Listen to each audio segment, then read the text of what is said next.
పెట్టుకొని మనం జీవితం గడపాలా. చావు ఎప్పుడు వినండమ్మా, చావు ఎప్పుడు వస్తుందని తెలియదు. ఖురాన్లో ఏమంటుండు, కుల్లు నఫ్సిన్ జాయిఖతుల్ మౌత్. చావు అనేది ఎప్పుడు వస్తుంది మనకి తెలియదు. అల్లా తాలా రాసి పెట్టిండు ఫలానా చోట ఆయన చావు అయిపోయింది అంటే. దైవదూతలు వచ్చి వెయిట్ చేయరు. ఈయన హాస్పిటల్లో ఉండు, ఈయన అన్నం తింటుండు, ఈయన మస్జిద్లో ఉండు, ఏం చేస్తారు. ఆ టైం వచ్చేస్తే ఎమ్మటే ఆత్మ తీసేస్తారు. అర్థమైందా? ఎవరు చావు ఎప్పుడు ఉంది మనకు తెలియదు. అందుకోసమే క్షణం క్షణం మనం అల్లాహ్ కోసం జీవితం గడపాలా. ఇప్పుడు దాకా ప్రవక్త గారు ఏమన్నారంటే, మీకు తెలియదు, మీరు జ్ఞానం లేదు, కానీ మీకు ఇప్పుడు తెలిసింది. ఇప్పుడు తెలిసిన తర్వాత కూడా మీరు ఆచరణలో రారు, అల్లాని ఆరాధించరు, మరి అట్లాంటి వాళ్ళకే సమాధి శిక్ష ఉన్నది. అల్లాహు అక్బర్. ప్రవక్త సల్లల్లాహు అలైహి వసల్లం ఏమన్నారంటే, ఒక మనిషి ఈ భూమి నుంచి ఆకాశం దాకా తప్పు కూడా చేస్తాడు. అల్లా కారుణ్యం, అల్లా దయ వల్ల, అల్లా కృప, అల్హమ్దులిల్లా. ఒక మనిషి ఒక చోట నౌకరీ చేస్తుండు, పని చేస్తుండు, ఒకసారి, రెండుసారి, మూడుసారి తప్పు చేస్తే 4 సారి తీసేస్తారు. కానీ అల్లా కృప, అల్లా కారుణ్యం చూడండి. ఒక మనిషి భూమి నుంచి ఆకాశం దాకా తప్పులు చేస్తే కూడా ఆయన అన్ని తప్పులు 70 సంవత్సరాలు తప్పు చేసిండు, నమాజ్ చదవాలి. కానీ ఆయనకి బయాన్ విన్న తర్వాత అరే అని ఆయనకి సిగ్గు వచ్చింది. అప్పుడు నమాజ్ స్థాపించిండు.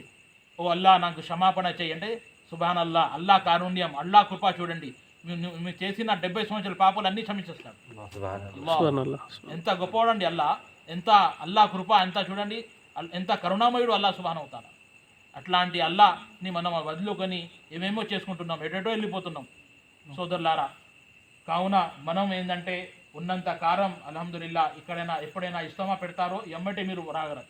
నాగుల మీద వచ్చి 10 సార్లు చెప్తే రావడం కాదు, 2 సార్లు చెప్తే వచ్చేయాలా ఇన్షాల్లా. ఎంత పని అయినా కూడా చెప్తే రావాలా. దీనికోసం, మన కోసమే ఈ పుణ్యాలే మనకి సమాధిలో వచ్చేది. అర్థమైందా? ఎంత బంగారం, ఇంత తుల బంగారం ఏం రాదు సమాధిలో. ఈ మంచి పనిలే, పుణ్యాలే మీకు సమాధిలో వస్తాయి. కావున ఆ సమాధి నుంచి, శిక్ష నుంచి మనం దూరం కావాలంటే ఒకటే, అల్లాహ్ చెప్పినట్టు జీవితం గడపాలి. మన జీవితంలో కష్టాలు వస్తే ఏ దర్గా దగ్గర వెళ్ళకూడదు, తాయతులు కట్టకూడదు. అల్లాహ్ మీద గట్టిగా నమ్మకం ఉండి మనం జీవితం గడిపి, మన చావు వచ్చేదాకా మనం అల్లాహ్ మీద విశ్వాసం పెట్టి మనం జీవితం గడిపితే అట్లాంటి వాళ్ళకి ఇహలోకంలో, మరి చనిపోయిన తర్వాత పరలోకంలో సాఫల్యం, ముక్తి అని ఉన్నది సోదరులారా. అల్లాహు అక్బర్. ఆ సమాధి 3 సమాధాలు చెప్పిన తర్వాత ఆ దైవదూత ఏం చెప్తుంది, ఓ విశ్వాసి, అల్హమ్దులిల్లా, నువ్వు లోకంలో కూడా నీ పనులు చూస్తుంటూ అల్లాని ఆరాధించున్నావు, కష్టాలు వస్తే కూడా నువ్వు అల్లాని వేడుకుంటున్నావు. కావున ఇప్పుడు నువ్వు మంచిగా సమాధిలో పండుకో. ఎమ్మటే ఒకసారి నరకం కిటికీ చూపిస్తారు. ఆ నరకంలో చూస్తే అందరూ కాలిస్తుంటారు. ఓ ప్రభువా, ఓ అల్లా అని అంటారు విశ్వాసి. అప్పుడు దైవదూతలు అంటారు, భయపడబాకు, ఏం దుఃఖం కావాకు. ఒకవేళ నువ్వు ఈ భూమిలో అల్లా చెప్పే విధంగా జీవితం గడకపోతే నీ పరిస్థితి ఇక్కడ ఉండేది. కానీ నువ్వు అల్లా చెప్పిన విధంగా జీవితం గడిపినావు, నువ్వు ఆ పండితుల మాటలు విని అల్హమ్దులిల్లా మనస్ఫూర్తిగా నువ్వు మంచి పనిలో వచ్చేసినావు, ఆచరణలో వచ్చేసినావు, అల్లాని ఇష్టపడే పనులు చేసినావు. కావున నీ చోట ఇది అని మళ్ళీ స్వర్గం కిటికీ చూపిస్తే ఎమ్మటైనా నేను ఆ స్వర్గంలో వెళ్ళిపోతా అంటాడు. మళ్ళీ ఏం చేస్తాడంటే ఆ సమాధి నుంచి పైన ఎక్కి నేను నా చుట్టాలని పోయి చెప్తా అంటాడు. అరే, నా భార్యలు అందరూ ఏడుస్తున్నారు, నా అమ్మ నాన్న అందరూ పిల్లలు ఏడుస్తున్నారు, నాకు అల్లా తాలా స్వర్గ కిటికీ ఓపెన్ చేసిండు నాకు మంచిగా అని, నేను మా కుటుంబంలో వెళ్ళిపోతా అని ఖబర్ నుంచి ఎక్కి వెళ్ళిపోతే అప్పుడు దైవదూతలు, ఓ విశ్వాసి సోదరా, నువ్వు వచ్చేయి, నీ ఇహలోకం వెళ్ళిపోయింది, నువ్వు ఇప్పుడు పరలోకంలో మొట్టమొదటి మెట్టుకుల మీద ఉన్నావు ఖబర్. కావున ఇప్పుడు నువ్వు ప్రశాంతంగా పండుకో. ఏ విధంగా అంటే, నువ్వు కష్టం చేసిన తర్వాత వచ్చి మన శరీరంలో మనం స్నానం చేసుకుంటే ఏ విధంగా నిద్ర వస్తుంది, ఆ విధంగా ఈ ఏసీకే మనం నిద్రపోతున్నాం.